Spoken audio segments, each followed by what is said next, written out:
Hey y'all, it's Shay. Welcome back to my podcast. Today I want to talk about a video that I posted of Stacy having a meltdown and then later apologizing. So I saw a lot of comments saying, you don't discipline him. And honestly, I had to chuckle a little bit because discipline absolutely does happen, but not the way that some people expect. Today, I want to break this down. What an autistic meltdown really is, what it might feel like for the person going through it, why trying to shut it down doesn't work, and what discipline or support actually looks like after the storm passes. This episode is for parents, caregivers, friends, and partners. Anybody who loves or supports an autistic person. So, let's start with the basics. A meltdown is defined as an intense response to overwhelming situations. It's the nervous system going into crisis mode. For an autistic person, it's not a choice and it's not manipulation. It's an involuntary reaction to stress or overload. Now, what might that look like? A meltdown can take many different forms. It might be yelling, crying, thrashing, kicking, running away, or breaking things.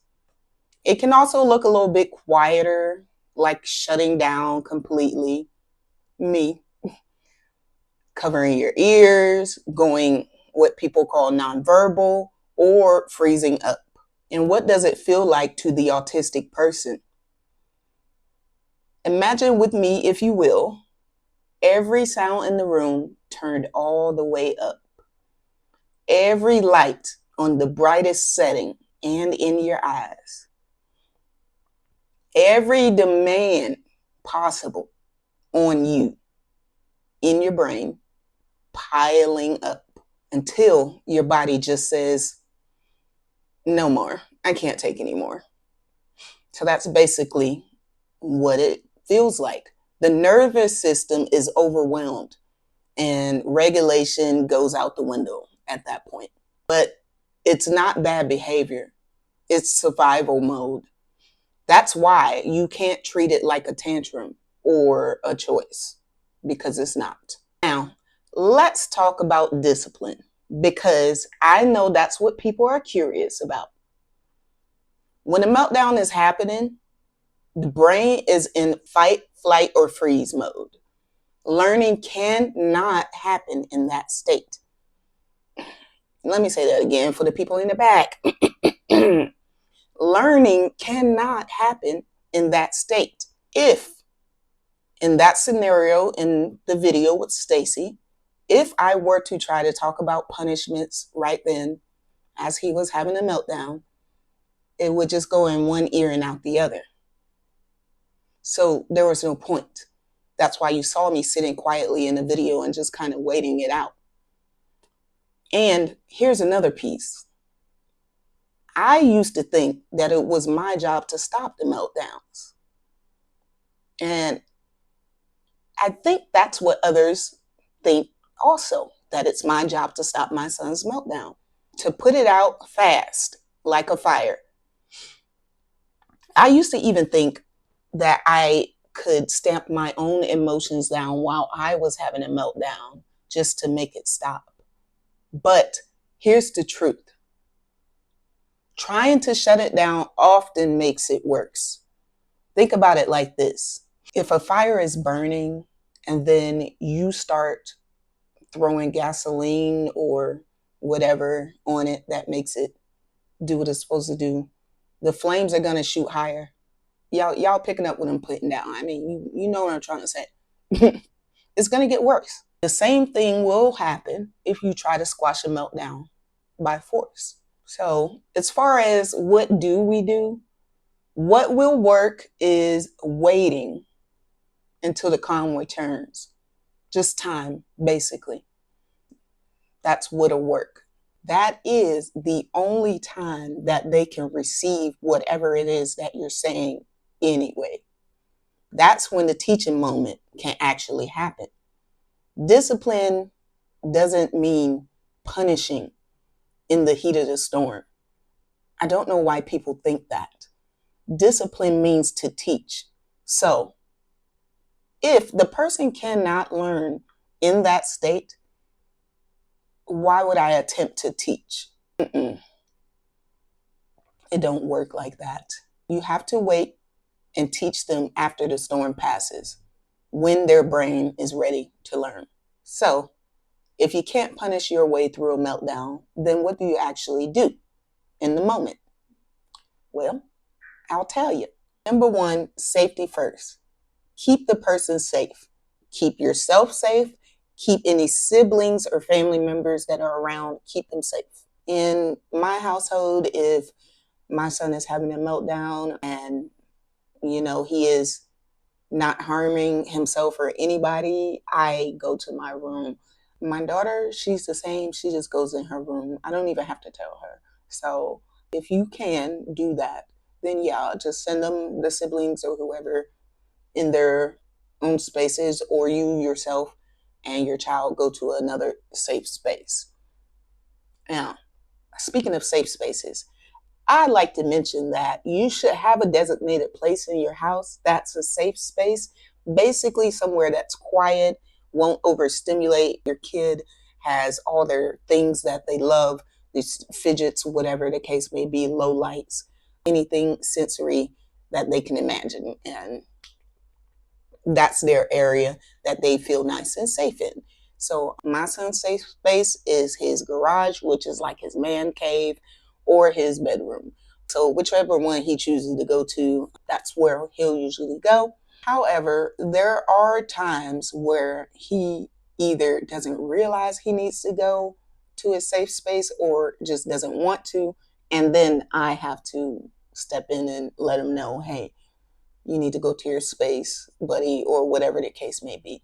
Number two, calm yourself. Now, I know that sounds so easy. Remain calm. People always saying that, remain calm. But it's really the hardest part, isn't it? I have to be very up here in my head when it's happening.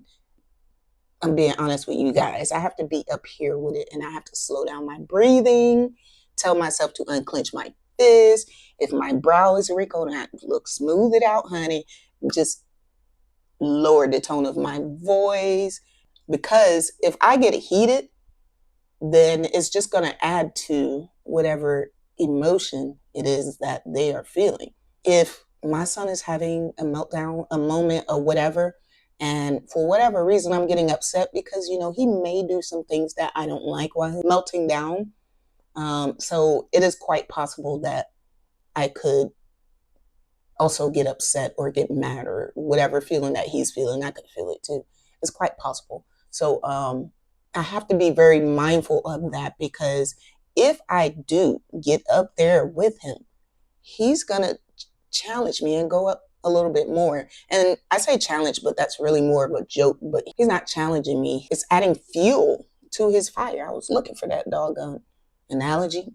It's adding fuel to his fire if I get mad also. So it's very important that you stay calm, because that transfer of energy is very real, and you may be able to control the energy being transferred to you, but if you get angry, it's going to be very hard for them to control taking in that energy and causing the situation to escalate even more than what it already is.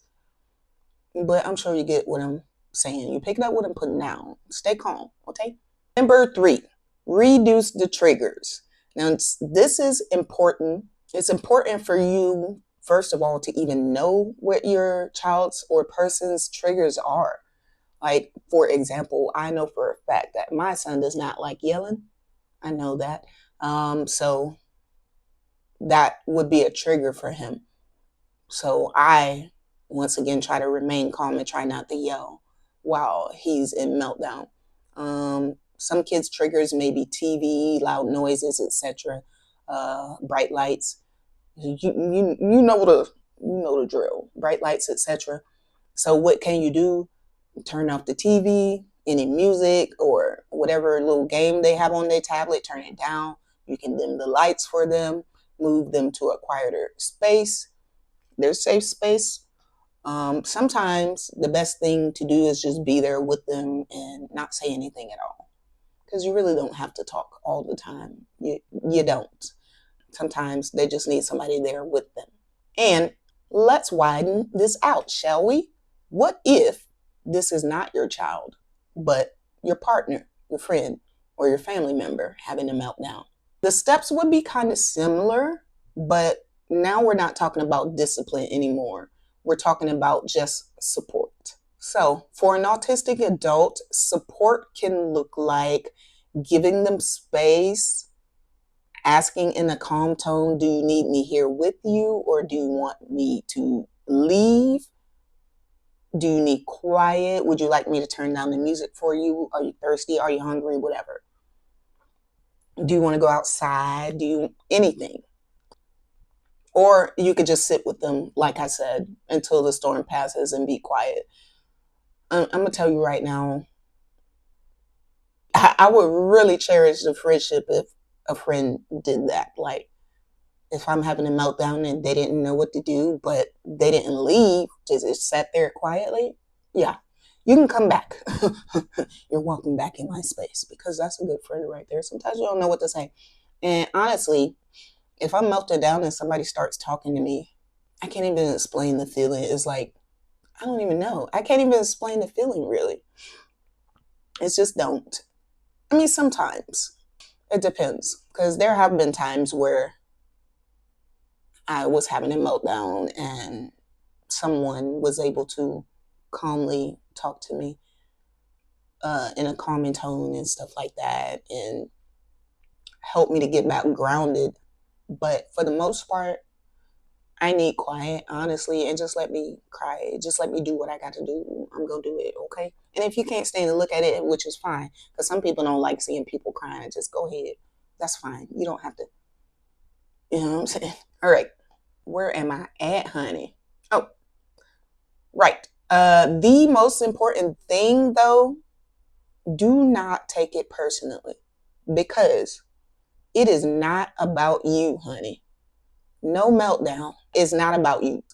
It never was. It's about something else, whatever happened with that person. And it might seem very small to anybody on the outside looking in, but to that person, trust me, whatever the thing is, it's big. It's so big that it's causing them to be overloaded. But yes, like I said, it's not about you. Don't take it personally.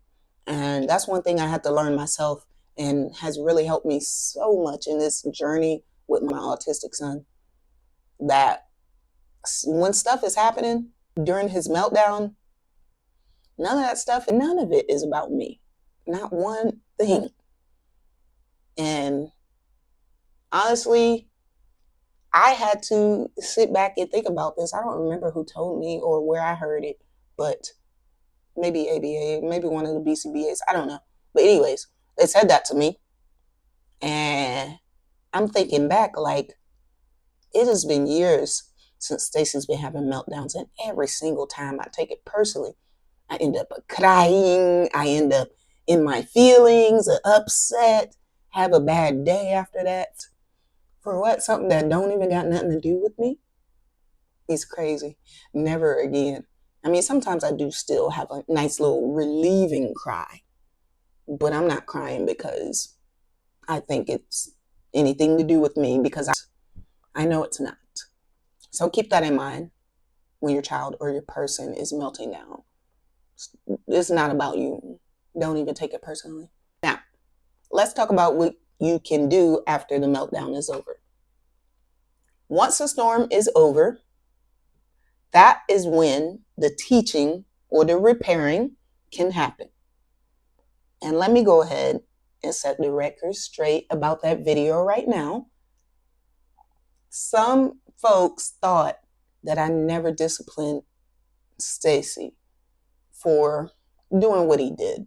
If you look at the video, there's a caption that I put that he was banging on the door, and the dryer and washing machine. And yeah, you can't do that, right?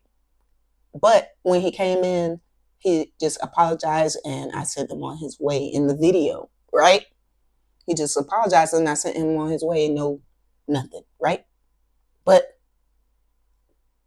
people got in my comments and they assumed that I never disciplined him because I didn't record that part.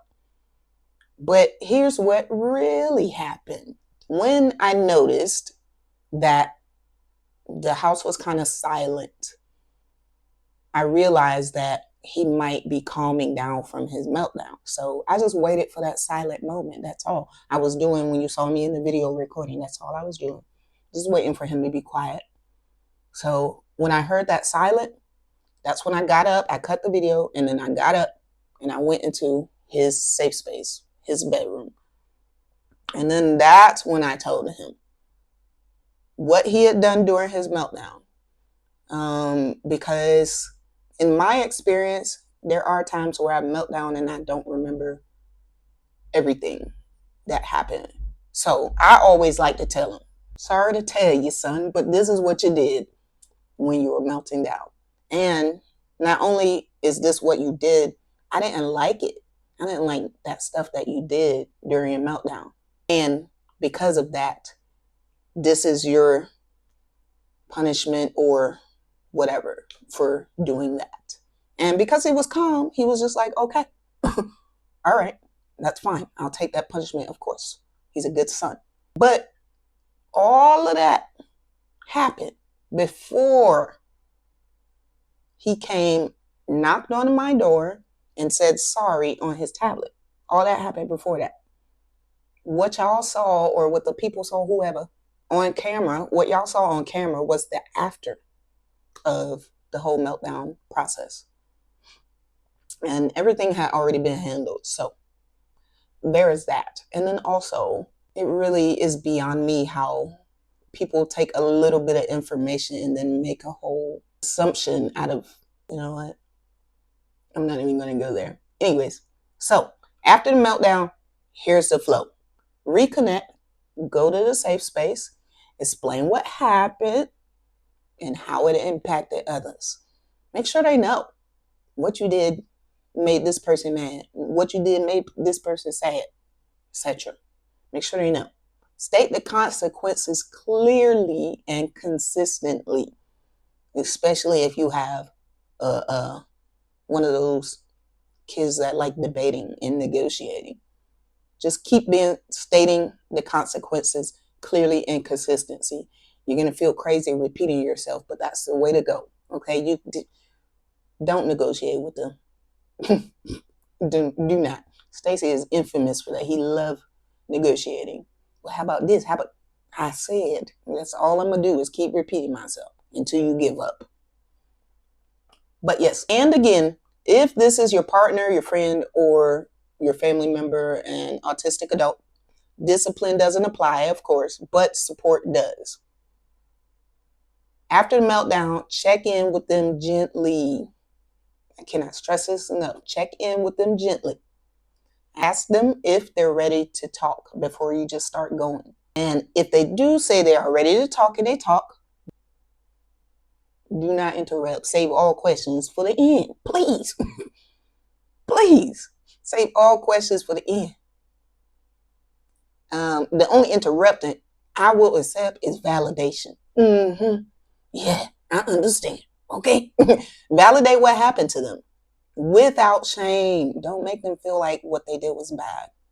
Try not to. Offer comfort, a glass of water, their favorite thing, their favorite fidget. Ask them if they want to watch a movie, etc. Or you can just give them a break to recharge. All right. And now, for the folks on the outside looking in, honey, couldn't leave y'all out. Go on and listen up.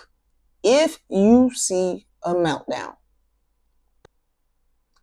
please don't assume that it's bad parenting or no discipline or weakness. That mom doesn't know how to handle their child. That child's bad. Baby kids even. Don't assume that. What you're witnessing is a nervous system in crisis, not a child throwing a fit because they didn't get the candy. What that parent or autistic adult needs is compassion, not judgment. Sometimes that looks like just giving them space. Or, in layman's terms, minding your business. Sometimes it just looks like that. Sometimes it looks like a reassuring smile, like, how non-threatening. Reassuring smiles. Sometimes it's simply not staring. Like I said, minding your business. Sometimes it's that. Trust me, it helps. So, to wrap this up, meltdowns are a part of autism, but they don't mean that somebody is spoiled. They don't mean somebody is undisciplined. And they don't mean somebody is broken. They mean that the world got too heavy for that person at the moment. And the body is responding because it couldn't hold it anymore. Our job, whether as parents, partners, or friends, caregivers, whoever, is to keep the moment safe, stay calm ourselves, and rebuild once the storm clears. You are not failing if meltdowns are happening. You're learning. They are learning. And the journey is still moving forward. Thank you for hanging out with me today. If this helped you, share it with somebody that needs to hear it. And always, you can find more of my work on Spotify and beyond. Thank you. Bye.